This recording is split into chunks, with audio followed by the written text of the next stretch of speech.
God is a good God. Dieu est un bon Dieu.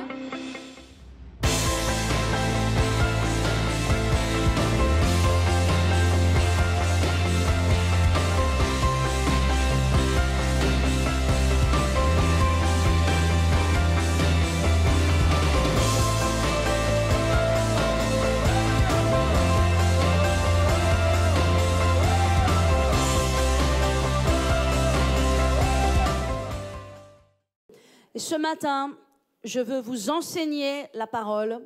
Alléluia. Et je veux vous enseigner à propos d'une des plus puissantes forces de l'univers. Cette force qui a besoin d'être dans ta vie et qui va se réveiller comme un géant dans ta vie en 2018. C'est la force et la puissance de la foi. Et je veux vous enseigner sur la foi jusqu'à ce que vous ayez un esprit de foi qui se lève et que vous ne soyez plus jamais les mêmes. Parce que la foi a la puissance de te changer et de te transformer en un autre homme et en une autre femme. Alléluia. Et on voit la différence entre ceux qui sont remplis de la parole et donc qui sont remplis de foi et ceux qui ne sont pas remplis de foi. Mais dans cette année 2018, tu vas être plein de foi. Tu vas être rempli de foi. Alléluia. Et je vais enseigner sur la parole sur la foi, jusqu'à ce que tes pensées changent, jusqu'à ce que tes paroles changent, jusqu'à ce que ta vision change, jusqu'à ce que ta marche change et jusqu'à ce que ta vie change. Alléluia. Je vais enseigner sur la foi jusqu'à ce que la foi entre dans ton cœur, jusqu'à ce que la foi entre dans ta bouche, jusqu'à ce que la foi soit dans tes yeux, dans ta pensée, dans ta marche, dans tes mains, jusqu'à ce que tu transpires la foi, jusqu'à ce que la foi sorte de tes oreilles comme une fumée et s'élève de ta tête et que l'on voit un homme, une femme de foi. Parce que les promesses de l'année 2018, elles sont oui et amen par la foi. Et ce n'est pas juste par la fatalité que tu vas être béni. Ce n'est pas juste par un ordre, une instruction de Dieu que tu vas être béni. C'est parce que tu vas mettre ta foi en action. Et les promesses que Dieu donne pour cette année 2018, que nous allons parler et confesser ensemble, elles vont absolument se libérer dans ta vie par la foi que tu vas activer. Donc ce matin, nous allons commencer, et je pense que je commence une nouvelle série, parce que je veux enseigner et enseigner et enseigner. Nous allons commencer à activer, à réveiller la foi qui est dans notre cœur. Alléluia, de sorte que nous soyons victorieux, parce que la foi a ce pouvoir de nous rendre victorieux et de transformer les circonstances. Comme je l'ai dit, la foi est une des plus grandes puissances de l'univers. Et la foi, elle est fondée sur la parole de Dieu. C'est pourquoi nous avons besoin des deux, de la foi et de la parole et de la parole et de la foi. En 2018, Dieu nous a fait des promesses. Et je ne sais pas ce qu'il en est de vous, mais moi, j'aime ces promesses. Je prends ces promesses et je veux les voir s'accomplir dans cette année 2018. Je suis déterminée et je réalise que ce n'est pas que ces promesses vont me tomber dessus comme cela, mais elles vont arriver dans ma vie parce que je vais activer ma foi pour recevoir selon la promesse de Dieu. Et Dieu nous a dit dans cette année 2018 que c'est une année de nouvelles grâces. Dites de nouvelles grâces. De nouvelles opportunités. C'est une année de portes ouvertes. C'est une année d'activité, de productivité et c'est une année industrielle. Est-ce que vous le croyez? Est-ce que vous le recevez? Alors la promesse de Dieu, les promesses de Dieu, plus la force de la foi, ensemble, vont être un cocktail explosif pour toi dans cette année 2018. Ça va faire toute la différence. Amen. Et c'est pourquoi nous avons besoin de parler de la foi et d'enseigner sur la foi. Alléluia. Et nous allons enseigner sur la foi jusqu'à ce que les gens voient la différence dans ta vie. Jusqu'à ce que les gens voient que tu as changé. Jusqu'à ce que les gens disent, ils sont un peu étranges ici à PCC. Qu'est-ce qui se passe? Ils sont tous positifs. Ils croient tous dans les possibilités de Dieu. Ils ont tous des changements et des transformations dans leur vie. Alléluia. Je crois que c'est ce qui va se passer. Amen. Donc, je veux vous enseigner sur qu'est-ce que la foi, comment avoir la foi et comment avoir plus de foi. Rappelez-vous que les disciples sont venus vers Jésus et leur a dit, Seigneur, comment est-ce que tu peux augmenter notre foi? Donc, les disciples ont réalisé qu'ils avaient besoin d'une augmentation de la foi. Mais c'est un excellent désir. C'est une excellente chose que de vouloir que notre foi soit augmentée. Et nous avons besoin de désirer d'avoir plus de foi. Et moi, dans cette année de 2018, je désire plus de foi. Parce qu'avec plus de foi, j'ai plus de puissance. Et avec plus de foi, j'ai plus de portes ouvertes. J'ai plus de choses qui vont se passer. Parce que la foi est une force. Et la foi libère le plan de Dieu. La foi libère les promesses de Dieu. Alléluia. Dieu et la foi sont liés ensemble et nous devons devenir un peuple de foi. Donc je veux enseigner qu'est-ce que la foi, comment avoir la foi, comment développer sa foi et ce que produit la foi. Alléluia. Gloire à Jésus. Peuple de Dieu, le Seigneur Jésus nous a appelés à vivre une vie dans un niveau supérieur. Il nous a appelés à vivre un niveau de vie supérieur. Et ce niveau de vie qui est supérieur à la vie, c'est la vie par la foi. Et c'est pourquoi Jésus a dit, ayez foi en moi. Jésus a dit, ayez foi en Dieu. Il est écrit dans la parole, mon juste vivra par la foi. Et la volonté de Dieu, c'est que nous vivions par la foi. Et la foi, c'est un niveau de vie qui est supérieur au niveau de vie du monde. Les gens autour de nous, bien souvent dans le monde dans lequel nous sommes, n'ont pas la foi et ils vivent au niveau des circonstances naturelles. Mais nous, par la foi, nous pouvons vivre dans le monde surnaturel de Dieu. Parce que la foi, c'est une porte ouverte aux choses surnaturelles de Dieu qui vont venir dans notre vie. Les choses surnaturelles de Dieu ne vont pas venir dans notre vie sans la foi. Parce que les gens qui sont et qui restent dans le monde naturel vivent au niveau du monde naturel. Mais les gens qui montent dans la foi et qui vont mettre leur confiance en Dieu, qui vont s'appuyer sur le Seigneur, c'est une des promesses d'ailleurs, c'est une des choses qui sont dans les promesses de cette année, que nous allons devoir nous appuyer sur le Seigneur, nous appuyer sur sa force toute puissante. Alléluia. Les gens qui s'appuient sur Dieu, qui mettent leur confiance en Dieu, ils s'ouvrent une porte nouvelle dans leur vie qui est la porte du surnaturel. Et Dieu va pouvoir faire des choses surnaturelles dans ta vie. Alléluia. J'aimerais que vous compreniez cela, que lorsque Jésus a été ressuscité, il avait promis à ses disciples, il avait parlé à ses disciples, il leur avait dit des choses. Mais ces choses, ils ne pouvaient pas les comprendre. C'est pourquoi nos yeux ont besoin d'être ouverts pour comprendre. Il leur avait dit, le Fils de l'homme doit souffrir, et le Fils de l'homme doit mourir, et le Fils de l'homme ressuscitera le 3e jour. Sauf qu'il fallait avoir de la foi pour comprendre ces choses. Et ils ne pouvaient pas comprendre ces choses. Néanmoins, Jésus, bien sûr, a souffert, Jésus est mort, et Jésus est ressuscité. Et après qu'il soit ressuscité, qu'est-ce que Jésus a fait ? Il est venu en Galilée, là où étaient les disciples. Les disciples étaient dans la peur, ils étaient profondément tristes, profondément vaincus, profondément déçus. Ils avaient perdu tout espoir.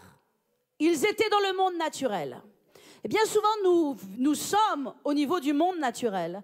Et nous voyons avec nos yeux, mais nous ne comprenons pas les choses de l'esprit parce que nous avons besoin de monter plus haut. Jésus est arrivé et la Bible nous dit qu'il est entré, il n'est pas entré par la porte, il est entré dans la maison par les murs. Il était ressuscité, il était dans son corps glorifié. Alors les disciples ont eu un choc. Et ils ont vu Jésus, et Jésus, pour leur montrer qu'il était réel, a dit « Donnez-moi un peu de poisson, donnez-moi un peu de miel ». Il a mangé avec eux, et les disciples l'ont vu, et puis ils ont réalisé « Ah oui, c'est Jésus ». Et Jésus leur a dit « Ne vous avais-je pas dit ne vous avais-je pas dit que le Fils de l'homme devait souffrir et qu'il devait mourir et qu'il allait ressusciter? Alléluia, vous devez comprendre que Dieu nous a dit des choses dans sa parole. Cette parole, elle est remplie de promesses. Elle est remplie de promesses pour toutes les circonstances de ta vie. Il y a des promesses pour ta vie, des cheveux de ta tête jusqu'à la plante de tes pieds. Il y a des promesses pour ton corps, il y a des promesses pour ta vie, pour la longueur de ta vie. Il y a des promesses pour tes enfants. Il y a des promesses pour ton mariage. Il y a des promesses pour ta prospérité. Il y a des promesses pour toutes les situations de ta vie. Sauf que lorsque Jésus a parlé et qu'il a parlé à ses disciples, ils ne pouvaient pas voir. Ils n'ont pas pris ses promesses. Ils n'ont pas compris. Ils n'ont pas saisi. Et donc, ils n'ont pas pu bénéficier de ces promesses. Et donc, lorsqu'ils ont vu les choses se passer, ils ont été dans le monde naturel. Ils sont restés au niveau de leur vision naturelle. Ils ne pouvaient pas voir, ils ne pouvaient pas comprendre. À partir du moment où vous allez prendre les promesses de Dieu, où vous allez vous saisir d'un verset qui parle de votre situation, à vrai dire, qui parle de l'inverse de votre situation, que si tu es malade, la parole de Dieu déclare que dans tes meurtrissures, dans les meurtrissures de Jésus, tu es guéri et tu as déjà été guéri. La parole de Dieu déclare que Dieu a envoyé son Fils, il a envoyé la guérison sous ses ailes. Il a envoyé sa parole et il nous a guéris. Ça, c'est la promesse de Dieu. Et la promesse de Dieu, elle est à l'inverse de ta situation.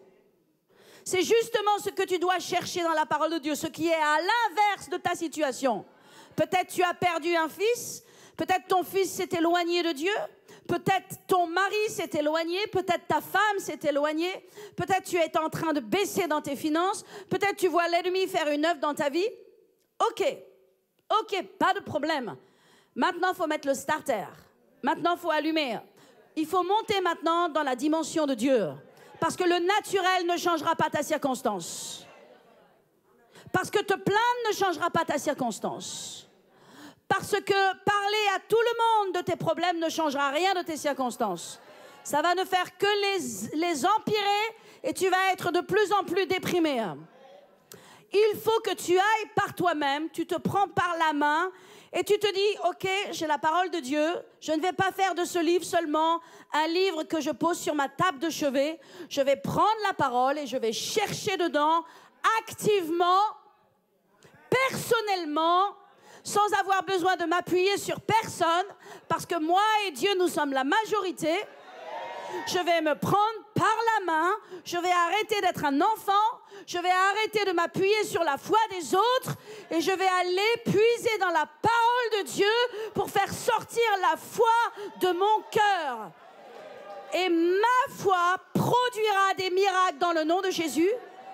Parce que Dieu n'est pas un Dieu qui fait du favoritisme, parce que Dieu ne fait exception de personne et quiconque met sa foi et libère les principes actifs de la foi verra des miracles dans sa vie. Alors vous allez vous prendre par la main et vous allez ouvrir cette parole et vous allez chercher par vous-même les promesses de Dieu. Et vous allez choisir un certain nombre de promesses de Dieu et vous allez commencer à déclarer ces promesses et à croire dans ces promesses plus que dans vos situations naturelles. Et ça s'appelle la foi. La foi vient par la parole de Dieu. Elle ne vient pas par les statistiques, elle ne vient même pas par les témoignages des autres, elle ne vient pas par l'aide ou le soutien ou la prière. La foi ne vient pas par la prière. Tu peux prier sans que quelque chose se passe. Parce qu'il doit y avoir de la foi dans ta prière. Alléluia. Ce n'est pas le montant de ta prière. C'est le montant de ta foi associé à ta prière qui va changer les circonstances. Dieu n'est pas ému par les besoins. J'ai une nouvelle à vous dire. Vous devez connaître Dieu. Vous devez connaître Dieu par vous-même, pour vous-même. Vous devez connaître Dieu. N'imaginez pas comment est Dieu. Ne vous faites pas Dieu à la façon dont vous aimeriez qu'il soit. Dieu a une nature, il a un caractère, il a une personnalité. Dieu est une personne. N'imaginez pas Dieu ou ne mettez pas Dieu à votre sauce comme vous pensez qu'il est. Découvrez qui il est. Découvrez ce que lui il pense. Découvrez ce que lui il dit. Découvrez ce qu'il a dit de lui dans sa parole. Parce qu'il s'est révélé lui-même dans la parole. Il a montré qui il était. Il a montré qu'il était un Dieu d'amour. Il a montré qu'il était un Dieu de compassion. Il a montré qu'il était un Dieu de pardon. Mais il a aussi montré une chose. Il nous a dit aussi une chose, que la seule chose qui l'active, vous ne pouvez pas changer Dieu. La seule chose qui active Dieu, c'est la foi. La seule chose qui va bouger le bras de Dieu, c'est la foi. Donc si tu veux voir des changements dans tes circonstances en 2018, tu vas devoir allumer la foi. Tu vas devoir allumer ce bouton qu'est la foi. Alléluia. Mon juste, il vivra par la foi. Il n'est pas dit que mon fils survivra par la foi. Il n'est pas dit que mon fils existera par la foi. Il est dit que mon juste, il vivra. Il aura tout ce dont il aura besoin. Il aura la provision à ses besoins. Il aura la réponse aux circonstances de sa vie par la foi. La foi est un niveau de vie supérieur à la vie naturelle. La vie naturelle n'a pas beaucoup de puissance, si ce n'est l'intelligence que Dieu t'a donnée, si ce n'est les muscles que Dieu t'a donnés, mais tu réalises qu'avec cette intelligence et ces muscles, tu es limité. Tandis que par la foi, tu entres, j'aime bien en anglais, tu entres, tu puises dans les ressources surnaturelles de Dieu. C'est ce que fait la foi. Tu réalises que dans ta nature humaine, toi, ta personne, elle est limitée. Je suis limité. Réalisez vos limitations. Comprenez vos limitations. C'est normal que nous soyons limités. Nous sommes tous limités. Mais par la foi, nous pouvons pénétrer, nous pouvons entrer, nous pouvons puiser dans les ressources illimitées de Dieu.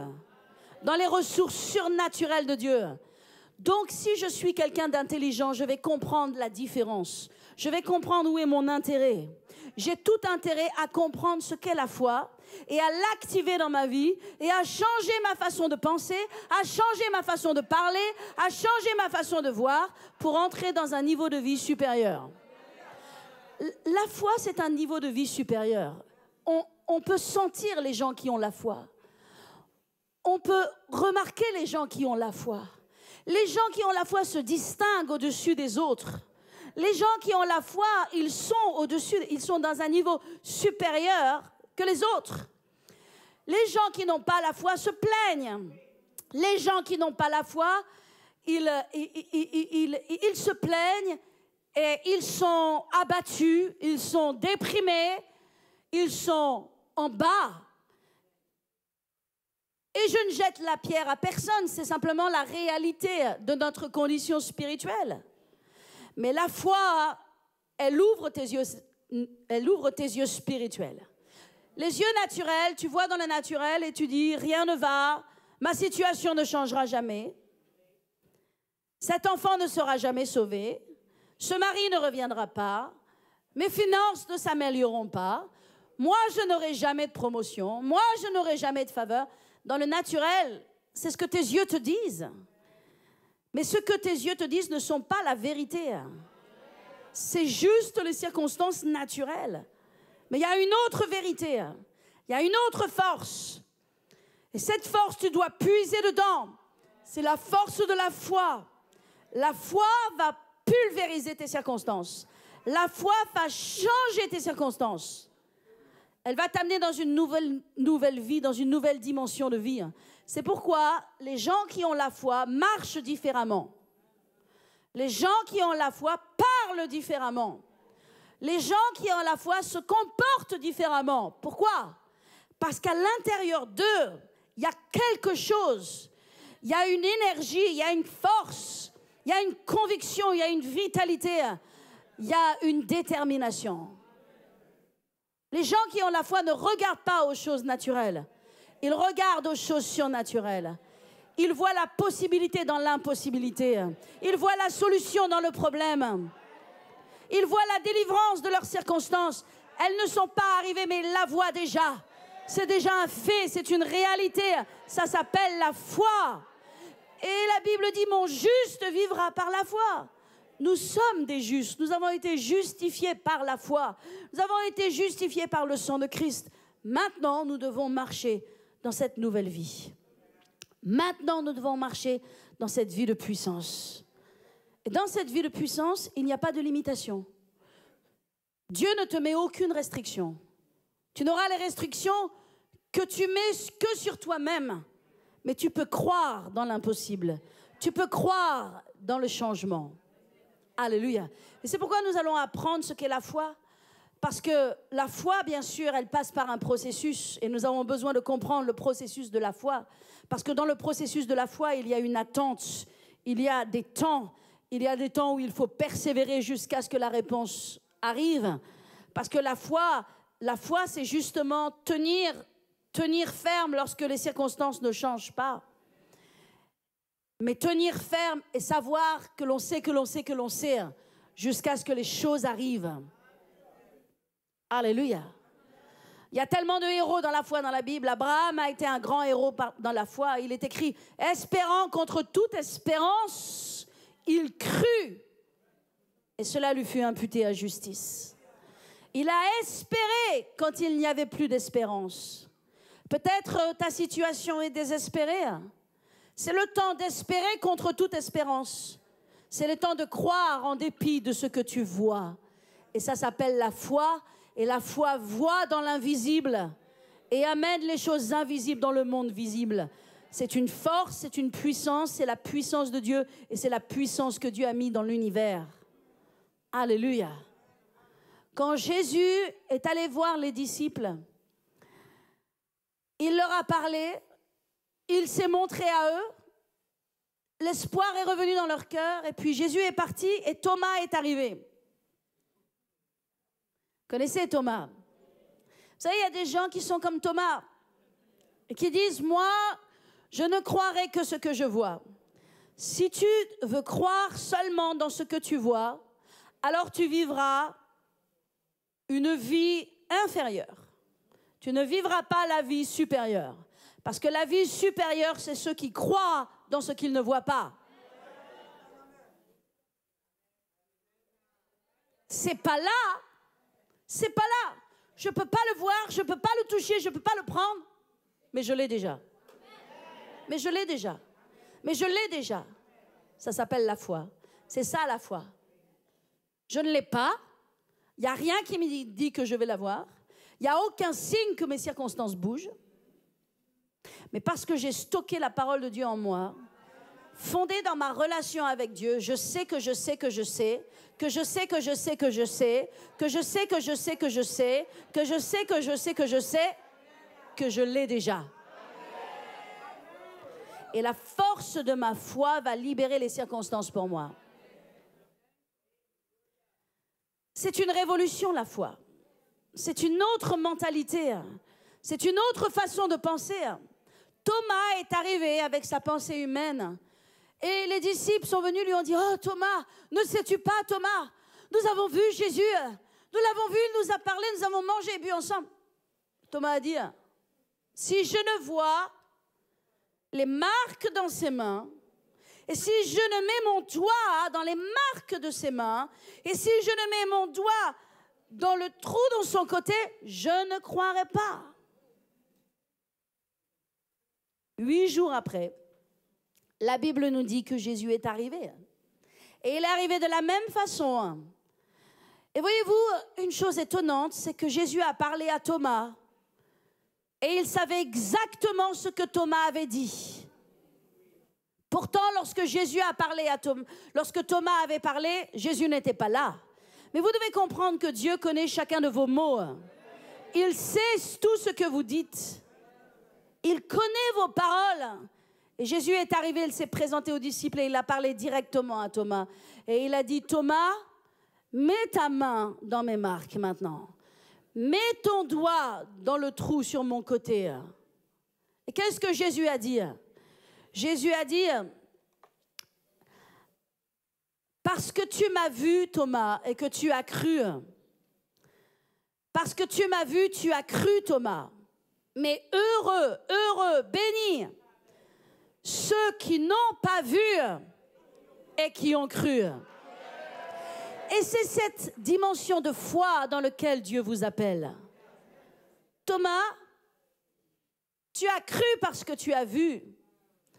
Mais moi, je te le dis, Thomas, heureux et bénis seront ceux qui n'ont pas vu. Ce matin, peut-être, tu ne vois pas. Tu ne vois pas de changement. Tu ne vois pas de circonstances changer. Tu ne vois même pas l'ombre d'un signe d'un changement. Commence à te réjouir. Commence à te réjouir. Alléluia. Tu dis, je ne vois pas de signe. Je ne vois rien qui change. Alléluia. OK.